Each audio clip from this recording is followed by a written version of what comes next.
Hey everyone, I'm Matt Ogden, and this is the WorshipU tutorial video for Raise a Hallelujah. This song is in the key of C sharp or D flat if you prefer.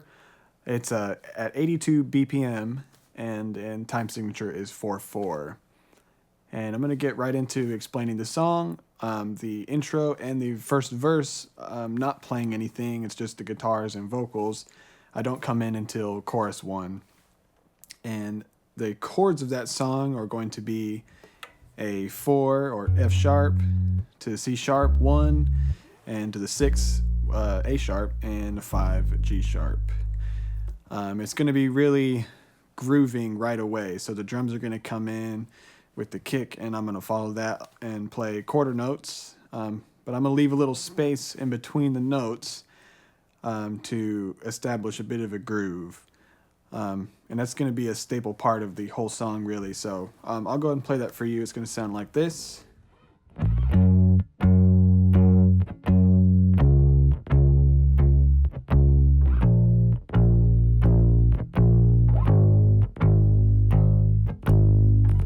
I'll do that again for you.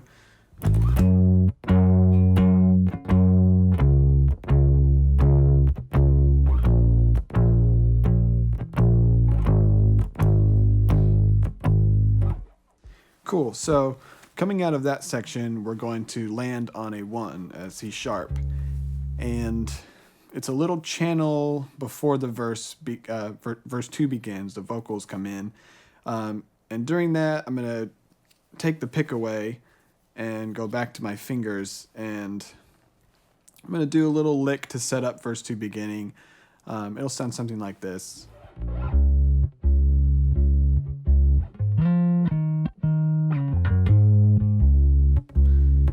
Land right on that C sharp to begin verse 2. And really, you can improv anything you'd like in that section.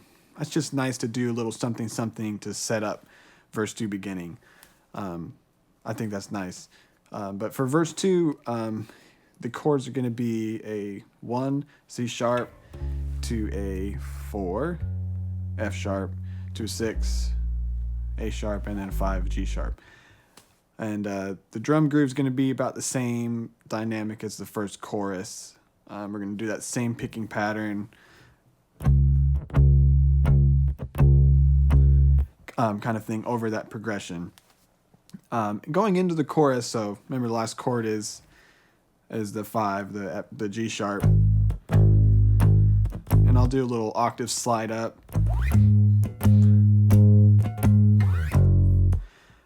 Little things like that, going from section to section, they can set each other up nice, like sliding up to the high octave and then coming back down. It's nice to throw those little things in there, and you'll see me do that when I perform the song later. So that's verse 2, and then we're going to jump into chorus 2, which the same chord starts on the 4-1, 6-5 progression, and the snare is going to come in on the drums, so it's a little bit more aggressive and moving. So my picking pattern is going to be similar, and I'm going to add some subdivisions to accent some of the toms that he's playing. And you'll see what I mean. It sounds like this.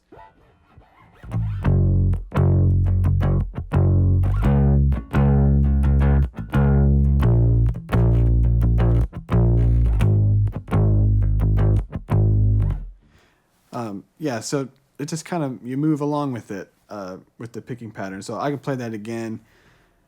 And, you can kind of move around to some of the lower octave to the higher octaves.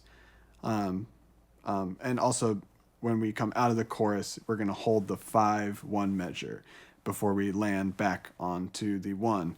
So it'll sound like this, but pay attention to the picking pattern groove happening.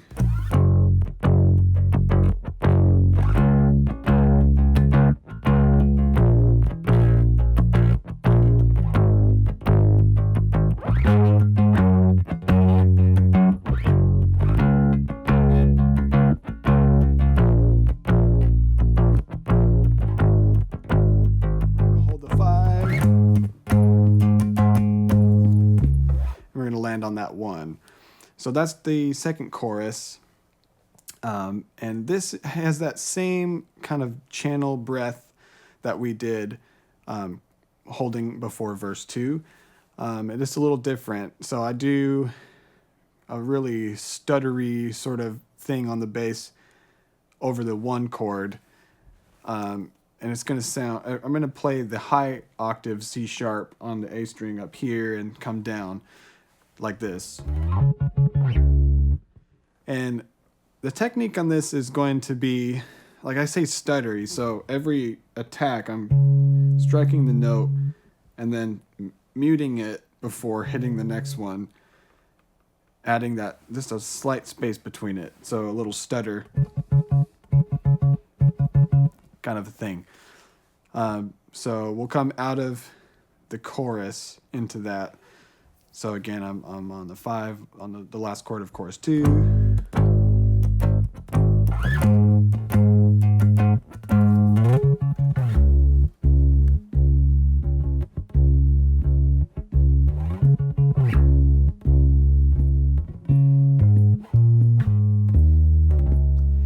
And I just added a little lick in there at the end of that channel.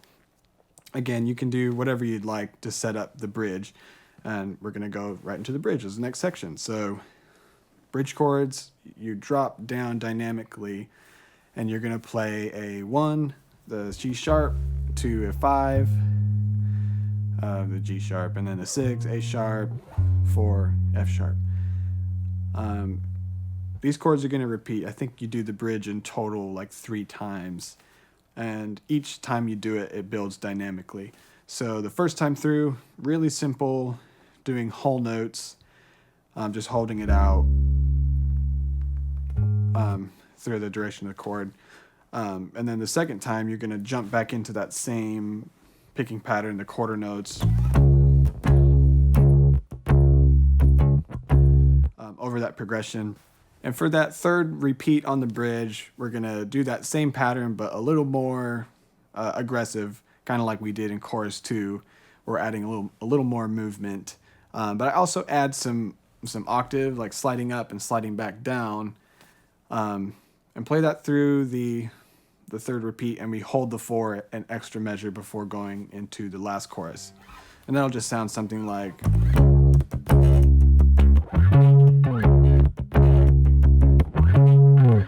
And again, you're just doing that same pattern over the bridge progression.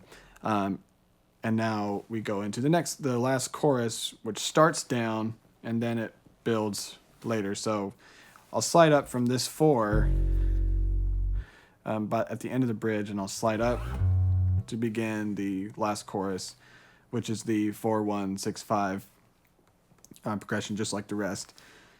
And so it starts off open. I'll play whole notes for the first 2 chords, and then I'll slide and do like a building 8th note thing with the drums to launch into a groove for the last chorus.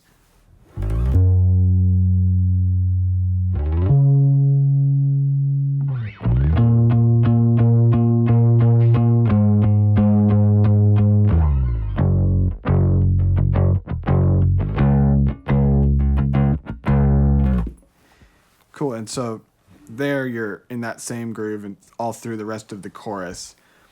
And coming out of the chorus, we're going to do a big verse reprise where you're singing Raise a Hallelujah up high, and the bass is going to do a driving 8th note groove, like no space between the notes, just really open. It's that final release of the song where you're opening up. And it's just driving 8th notes of the verse progression like we played earlier. It just sounds like...